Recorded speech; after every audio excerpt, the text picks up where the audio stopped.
That's all well and good, and especially when you talk about funding. But what does that? How does that translate into results? Because that ultimately is what matters, is the results.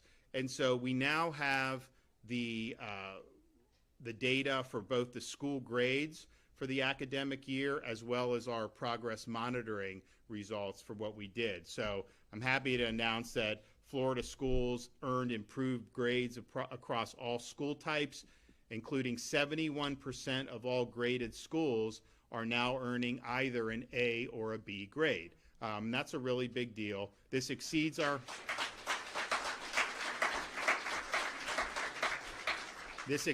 performance last year, in which 64% of schools earned an A or a B grade. In 2025, the number of elementary schools earning an A grade increased by 4 points compared to 24. Number of middle schools receiving A increased by 9 points, and the number of high schools earning an A increased by 10 points year over year. And now in raw numbers, that means nearly 200,000 more students are enrolled in A and B schools in the past academic year than in the previous academic year.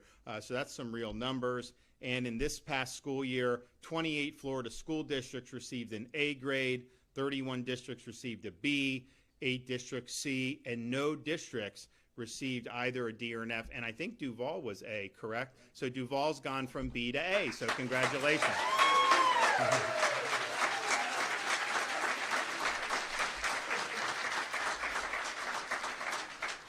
Now, one of the things that we had to tackle, so you have to have accountability. You have to measure whether students are learning anything.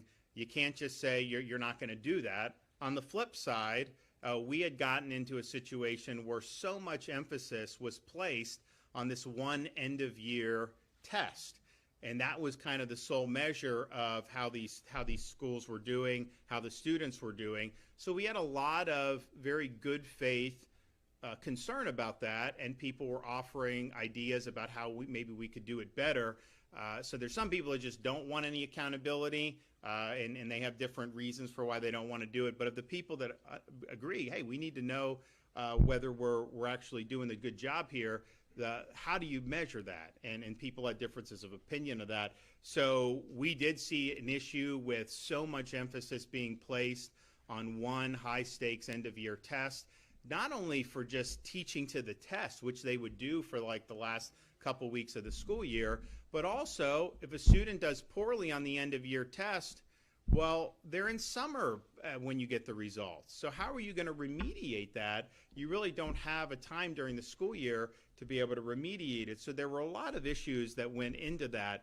So we decided that we would institute reforms and embrace this concept known as progress monitoring. So with progress monitoring, teachers, students, and parents are provided real-time, continuous, actionable assessments at the beginning, middle, and end of the school year to drive student achievement. So, at the beginning of the year, you can kind of measure where they are. Middle of the year, if they're falling short of the progress we expect, you can talk to parents, talk to students, teachers can do something different. Then obviously at the end of the year, we expect to see some improvement by then. And so our progress monitoring testing that has been now going on, so this has now been, is this the third year that we've done it? Now, the first year was kind of a trial run, and so really it's been the last two that have been full throttle. We're continuing to see statewide improvements in grades 3 through 10 in English language arts, reading, writing, and mathematics during this recent school year. In fact, substantial gains were achieved for the second year of the row in this past school year with improvements in every single statewide assessment.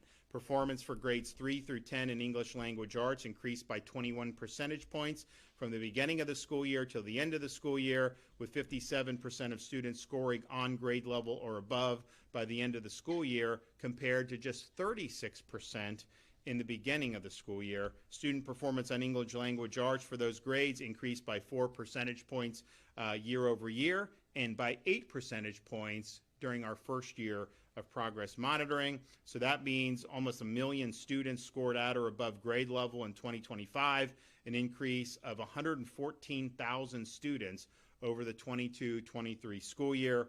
Performance for grades 3 to 8 mathematics increased by 44 percentage points from the beginning of the school year to the end of the school year, with almost 60% scoring on grade level or above at the end of the school year, compared with just 15% in the beginning.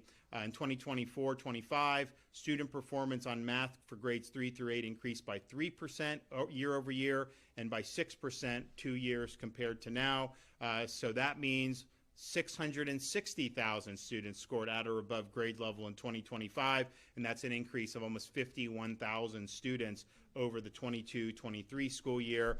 And so when we look at all mathematics assessments, including high school level end of course exams, we had 926,000 students scoring at or above grade level. And again, that's an increase of about 100,000 students since the 22-2023 school year. So we believe in innovating. We believe adapting to changing circumstances.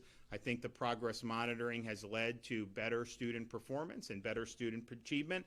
There's always things that we're looking to do to improve, and if there's policies that we need to implement at the state level, either through the education department, or if we need to go to the legislature to seek reforms, we won't hesitate to do so. But I know that there was a lot of relief when we did progress monitoring, because I think people had grown frustrated with the end of year high stakes test.